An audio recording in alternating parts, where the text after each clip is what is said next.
ಆತ್ಮೀಯ H16 news ಅರ್ಥಾತ್ ಹೇ ಸೀತಾರಾಮಗೆ ಸ್ವಾಗತ. ನಾನು ನಿಮ್ಮವ MI ಅಥವಾ ಮಲ್ಲಪ್ಪ ಜೋತಾವಾರ್. ಆತ್ಮೀಯರೇ, ಈಗ ತಾವು ದಿನ ಸುದ್ದಿಗಳನ್ನ ಅದರ ಜೊತೆಗೆ ವಿಶೇಷತೆಗಳನ್ನ ನೋಡ್ತಾ ಹೋಗಿ ವಿಶೇಷ ಈ ಮೊದಲನೇ ಸುದ್ದಿಯನ್ನು ನೋಡಿ.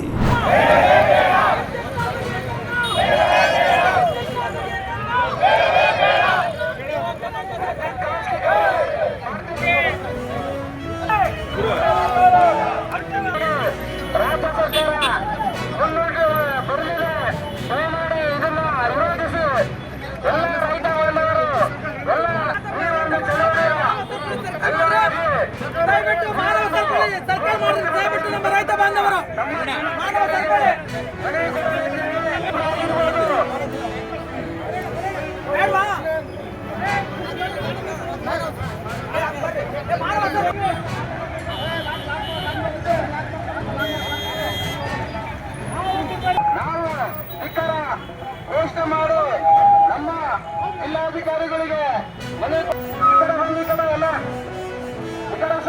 ಮುಂದೆ 5 ರಿಂದ 10 ನಿಮಿಷಗಳ ಕಾಲ ಸಹಕರಿಸಿ ಎಲ್ಲರೂ ಕೂಡ ಕೈ ಜೋಡಿಸಿ ಮಾನವ ಸರಪಳಿ ಆಗಲಿ. ಎಲ್ಲೂ ಕೂಡ ಬಿಡಬೇಡಿ, ಸರಿಯಾಗಿ ಸರಪಳಿ ಮಾಡಿ, ಸರಿಯಾಗಿ ಮಾನವ ಸರಪಳಿ ಆಗಲಿ.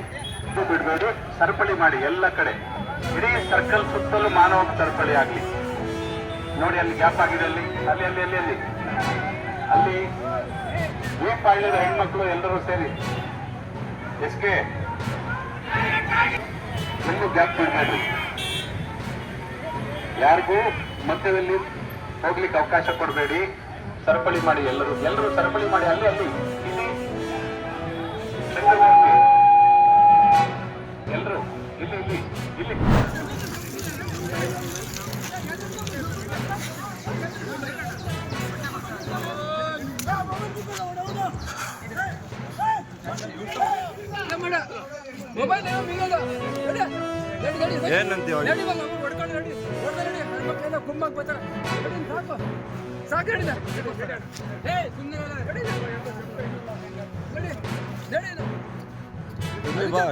ಇದೆಲ್ಲ ಎವಿಡೆನ್ಸ್ ಇರ್ಲಿ ಬಾ. ಅವನು ನನ್ನ ಮೊಬೈಲ್ ಕಿತ್ಕೊಂಡು ಹೋಗ್ತಾನೆ. ಯಾರ ಮೊಬೈಲ್? ನನ್ನ ಮೊಬೈಲ್. ಮೊಬೈಲ್ ಎಲ್ಲಿ ಇರ್ಲಿ ಬಾ. ಯಾರು ಎಲ್ಲರೂ ಬೇಕು.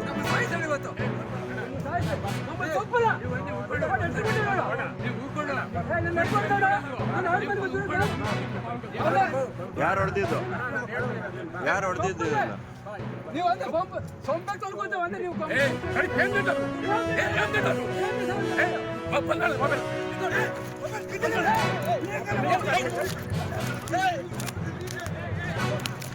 ನೋಡಿ, ಈಗ ನಾವೇ CM ಇದ್ದ ನಿಮ್ಗೆ ಗೊತ್ತಾವಾಗಲಿ. ಕೆ ಶಿವಕುಮಾರ್ ಅವರು ಎಲ್ಲೇ ಇದ್ರು ಕೂಡ ತುಮಕೂರು ಟೈಗರ್ ಬಾರ ಅಂತಾರೆ. ಎಲ್ಲೇ ನೋಡಲಿ, ನಾನು ಎಷ್ಟೇ ದೂರ ಜನ ನಿಂತ್ಕಡೆ ತುಮಕೂರು ಟೈಗರ್ ಬಾರ ಅಂತಾರೆ. ಆ ವಿಶ್ವಾಸ ಇದೆಯಲ್ಲ, ಸೊ ಆ ಜೋಶ್ ಜಾಸ್ತಿ ಆಗಿದೆ. ಅಲ್ಲ, ಚುನಾವಣೆ ಮಾಡಕ್ಕೆ ಹೊಸಬ ಅಲ್ಲ. ಈಗಾಗಲೇ ನಮ್ಮ ಕುಟುಂಬ ಸುಮಾರು 40 ವರ್ಷಗಳ ಕಾಲ ರಾಜಕಾರಣದಲ್ಲಿ ಅನುಭವ ಇರುವಂಥದ್ದು. ಈಗ ನಾನು ಕೂಡ 20 ವರ್ಷ ಆಯಿತು. 5 ಚುನಾವಣೆ ಫೇಸ್ ಮಾಡಿದ್ದೀನಿ, 3 ಗೆದ್ದಿದ್ದೇನೆ, 2 ಸೋತಿದ್ದೇನೆ. ಮುಂದೆ ಕೂಡ ಹೇಳಿದ್ನಲ್ಲ ಅವತ್ತೇ, 2008 ಗೆದ್ದಿದ್ದೀನಿ MLA, 2018 MLA ಗೆದ್ದಿದ್ದೀನಿ, 2028 MLA ನಾವು ಗೆಲ್ತೀವಿ. 100% ಗ್ರಾಮ ಹಂತದಲ್ಲಿ ಗೆಲ್ಲೋದು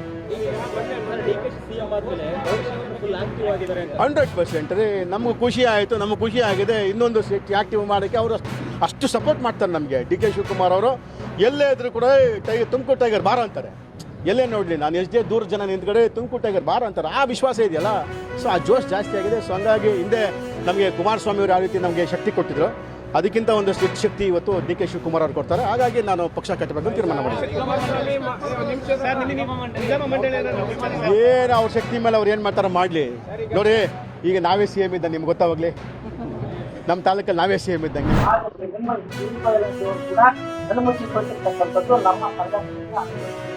ಆಗ್ರಹ ಇವತ್ತು ಯಾಕೆ ನೀವು ಕಣ್ಮುಚ್ಚಿಕೊಳ್ತೀರಾ? ಅಂಗನವಾಡಿ ಕೇಂದ್ರಗಳಿಂದ ನಿಮಗೆ ಲಾಭ ಇಲ್ವಾ? ಅಥವಾ ಅಂಗನವಾಡಿ ಕೇಂದ್ರಗಳು ಮುಚ್ಚಿದ್ರೆ ನೀವು ಆರಾಮಾಗಿ ಆದಷ್ಟು ಕಷ್ಟ ಮಾಡ್ಕೊಂಡು ಇಲಾಖೆ ಒಬ್ಬ ಮಾತ್ರಕ್ಕೆ ಇಲಾಖೆ ಬೇರೆ ತರ ಡೆವಲಪ್ಮೆಂಟ್ ಮಾಡ್ತಿದ್ರು ಹಾಗೂ ಇಲಾಖೆ ಇರಬೇಕು ಅನ್ನುವಂಥದ್ದನ್ನ ನಮಗೆ ಅರ್ಥ ಆಗ್ತದೆ. ಹಾಗಾಗಿ ನಿಮ್ಮ ಜಿಲ್ಲಾ ಜಿಲ್ಲೆಯಲ್ಲಿ ಮತ್ತೆ ಆಯುಕ್ತರಲ್ಲಿ ಬೇರೆಯಲ್ಲಿ ಅವ್ರು ಯಾವುದೇ ಇಲ್ಲ. ನಾವು ಬೆಂಗಳೂರು ಚಲೋ ಮಾಡಿದಾಗ ಹೋರಾಟದಲ್ಲಿ ಕೂಡ ಸಾಕಷ್ಟು ಭೇಟಿಯಾಗಿ ಮ್ಯಾಗ್ನೆಟ್ ಸ್ಕೂಲನ್ನು ಆರಂಭ ಮಾಡ್ತಾರೆ. ಈ ಸರ್ಕಾರ ಮ್ಯಾಗ್ನೆಟ್ ಶಾಲೆ ಅನ್ನುವಂಥದ್ದನ್ನ ಕೂದಿಗೆ ತುಪ್ಪ ಹಚ್ಚೋ ಕೆಲಸ ಮಾಡ್ತಾ ಆ ನಂತರದಲ್ಲಿ ಮ್ಯಾಗ್ನೆಟ್ ಶಾಲೆಯ ಒಂದು ಒಳ ಉನ್ನತಿಗಳನ್ನ ವಿದ್ಯಾರ್ಥಿ ಸಂಘಟನೆಗಳು ರಾಜ್ಯ ಮಟ್ಟದಲ್ಲಿ ಏನಾದ್ರು ಮಾಡಿರುತ್ತೆ ಅದನ್ನ ಉಚ್ಚಾರಿಸಿ ಆ ಒಂದು ಪದವನ್ನು ಬಳಸ್ತಾ ಇಲ್ಲ. ಈ ಸರ್ಕಾರ ಏನ್ ಹೇಳ್ತಿದೆ ಇವತ್ತು ಮ್ಯಾಗ್ನೆಟ್ ಶಾಲೆ ಅಂತಾನೆ LKG UKG ಅಂತ ಅಂತಾರೆ. ಆದ್ರೆ ನಮ್ಮ ತಾಲೂಕಿನಲ್ಲಿ ಬರಪೀಡಿತ ತಾಲೂಕು ಜಗಳೂರು ತಾಲೂಕು ಇವತ್ತು ಏನು ಹಿಂದುಳಿದಂತ ತಾಲೂಕು ಆರ್ಥಿಕವಾಗಿ ಸಂಕಷ್ಟದಲ್ಲಿದೆ. ಇವತ್ತು ಬೆಳೆ ಇಲ್ಲ, ಮುಂಗಾರು ಮಳೆ ಇಲ್ಲ. ಆ ಮಳೆ ಇಲ್ಲದೆ ಬೆಳೆ ಇಲ್ಲದೆ ಇವತ್ತು ಆರ್ಥಿಕ ಸಂದರ್ಭದಲ್ಲಿ ಪೋಷಕರು ತಮ್ಮ ಮಕ್ಕಳನ್ನ ಇವತ್ತು ಸರ್ಕಾರಿ ಶಾಲೆಯನ್ನು ಕೂಡ ಇಂಥ ಸಂದರ್ಭದಲ್ಲಿ ಈ ಒಂದು ತಾಲೂಕಿನಲ್ಲಿ ಇವರು ಮನದಲ್ಲಿ ಕೊನೆ ಇರ್ತಾ ಇದ್ದಾರೆ. ಇವತ್ತು LKG UKG ಆರಂಭ ಮಾಡೋದ್ರಲ್ಲಿ ಸಮೃದ್ಧಿಯಾಗಿದ್ದಾರೆ. ಇಂಗ್ಲಿಷ್ ಮಾಧ್ಯಮ ಕಲಿಬೇಕನ್ನ ಅಂಬರದಲ್ಲಿ ಕಲ್ವಿನ ತಾಲೂಕು ಅದೇ ಮಾಡಿ ಈ ಬರಪೀಡಿತರಿಗೆ ಸಾಕು ನಮ್ಮ ಅಂಗನವಾಡಿ ಎಲ್ಲ ರೀತಿ ಕ್ರಿಯಾತ್ಮಕವಾಗಿ ಆಕ್ಟಿವಿಟೀಸ್ ಚಟುವಟಿಕೆ ಆಧಾರಿತವರು ಪ್ರೇರಣೆ ಕೊಡ್ತಾರೆ, ಮಕ್ಕಳಿಗೆ ಆಕ್ಟಿವಿಟೀಸ್ ಮಾಡ್ತಾರೆ. ಅವೆಲ್ಲವೂ ಕೂಡ ಇವತ್ತು ನಿದರ್ಶನಗಳು ನಮ್ಮ ಮುಂದೆ ಸಾಕ್ಷಿಗಳು ಇವೆ. ಹಾಗಾಗಿ ಅಂತ ಗುಣಮಟ್ಟದ ಶಿಕ್ಷಣ ಕೊಡ್ತಕ್ಕಂಥ ಅಂಗನವಾಡಿ ಕಾರ್ಯಕರ್ತೆಯರು ಇವತ್ತು ಕೇಂದ್ರಗಳು ಉಳಿಬೇಕು. ಇಲ್ಲಿ ಉಳಿಯೋದ್ರ ಜೊತೆಗೆ ಸರ್ಕಾರಿ ಶಾಲೆಗಳಲ್ಲಿ ಏನು ಅದ್ಭುತದಿಂದ ಮಕ್ಕಳನ್ನು ತೆಗೆದುಕೊಂಡು ಹೋಗಿದ್ದಾರೆ ಅವರು ವಾಪಸ್ ಕಳಿಸ್ಬೇಕು. 4 ವರ್ಷದ ಮೇಲ್ಪಟ್ಟ ಮಕ್ಕಳನ್ನ ಮಾತ್ರ ಅಲ್ಲಿ LKG UKG ಇರಬೇಕು. ಅದರೊಳಗಿನ ಮಕ್ಕಳನ್ನ ಅಂಗನವಾಡಿ ಕೇಂದ್ರದಲ್ಲಿ ಇರುತ್ತೆ, ಅಂಗನವಾಡಿ ಕೇಂದ್ರಗಳು ಉಳಿತಾರೆ, LKG UKG ಸರ್ಕಾರಿ ಶಾಲೆಗಳು ಉಳಿಯುತ್ತೆ. ಇದನ್ನು ತಾವೆಲ್ಲ ಇಲ್ಲಿವರೆಗೆ ಸುದ್ದಿಗಳನ್ನು ನೋಡಿದಿರಿ, ಜೊತೆಗೆ ವಿಶೇಷ ಘಟನೆಗಳನ್ನು ಸಹ ನೋಡಿದಿರಿ. ಅದು ನಿಮ್ಗೆ ಏನು ಅನ್ನಿಸ್ತು? ನಿಮಗೆ ಲೈಕ್ ಮಾಡಿರಿ, ಶೇರ್ ಮಾಡಿರಿ, ಕಾಮೆಂಟ್ ಮಾಡಿರಿ, ಜೊತೆಗೆ ಸಬ್ಸ್ಕ್ರೈಬ್ ನಿಲ್ಲಿಸ್ಬೇಡ್ರಿ. H16 ನ್ಯೂಸ್ ಅರ್ಥಾತ್ ಸತ್ಯದ ಕೈಗನ್ನಡಿ ವಂದನೆಗಳು.